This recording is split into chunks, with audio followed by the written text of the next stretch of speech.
All right, well, luckily we've got this GM 2.2 Ecotech here that's a pile of trash, like most of them are.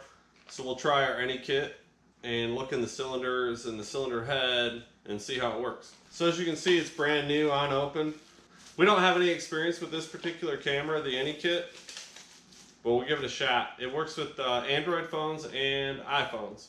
We're going to try both today. All right, so we'll open the camera here.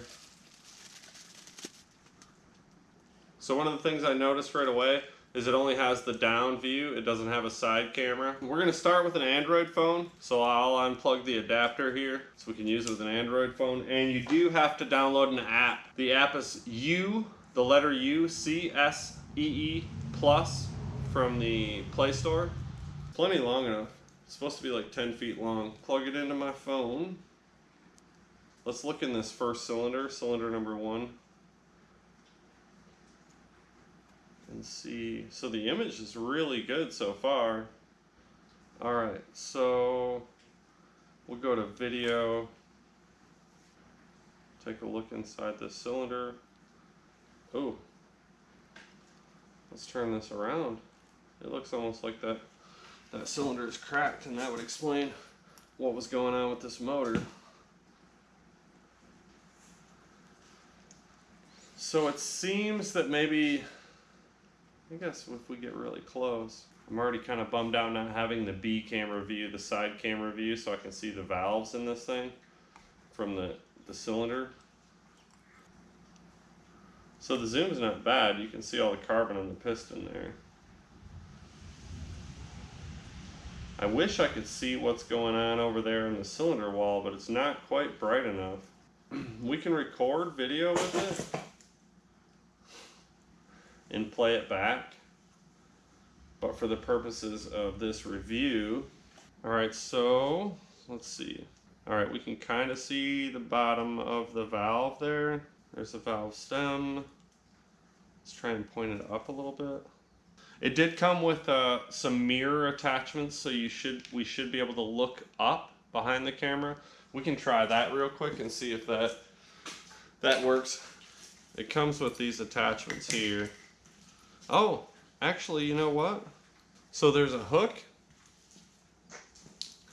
There is a magnet if you need to grab something. There's this mirror here, and this might be just what we need. It's a real mirror instead of the like polished metal on the cheaper cameras. Let's find out. All right, so we got to unscrew the little cap over the lens, and we'll screw this mirror on here. All right, now let's see if we can see the top of the cylinder. We'll go in. Oh yeah, there's the valves. So yeah, a lot of the cheaper cameras come with, you got to be careful because instead of a mirror, it comes with like a polished little spoon thing, and you can't see anything. Alex and I tried it years ago on his car when he had a burnt valve, and it didn't work worth a darn. We couldn't see anything. We tried to clean it, and it just, yeah. So this is an actual mirror. So there's part of the valve. There we go. There's the valve. This doesn't have any burnt valves, so I wouldn't be able to show you what that looks like. There's a good shot. You can see the valves there.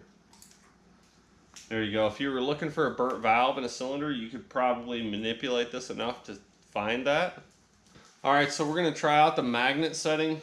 So your buddy's over and he's helping, and of course he drops a screw in the cylinder. Oh! All right, so let's see if we can fish that thing out. It should have landed right on top of the piston. Let's see. It's kind of hard to see around the magnet. Let's see if we can see the screw. I think that screw's staying in there. I don't think we're going to get far enough to the side, but we could try. Let's see. Oh, there we are. Okay. Now you can see that we have the screw stuck to the magnet. Now let's see if it'll stay on when we come out of here. Oh, it fell back in. Okay. We got the screw once more. When it hits that edge. All right, here we go. Boom. There's your screw. So the magnet part for small nuts and bolts and washers, I believe it's ferrous metal that'll stick to a magnet. So it worked. We got it out. All right, so now we're running Alex's iPhone. It looks like the image quality is about the same. Yeah, it's not much different than the Android, which, as Tyler said, the camera's the camera. So if it's so many megapixels, it'll be that way. I swear though, that looks clearer than mine. I'm still missing the side camera, but this camera is a quarter the price of the depth step camera with the other views, and pretty easy to travel with. Like if you were going to look at a car, you could just keep this thing rolled up in your glove box, and if you wanted to inspect some stuff, or maybe HVAC guys might use something like this. I'm not sure. You'll have to let us know in the comments.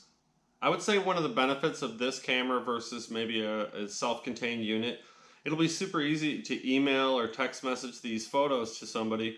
You won't have to then upload it to your computer or transfer it to your phone and then send them. So that's a good thing. So for $25, I'd say it's not a bad deal. Maybe if you don't want to spend the 100 or 125 on a completely self-contained camera with different views around the side as well. The mirror feature of it did work pretty good. It's a true mirror, so you can see the magnet worked. We were able to get that screw out of the cylinder. For the cost, I would say it's a decent camera. I'll put this on the would recommend.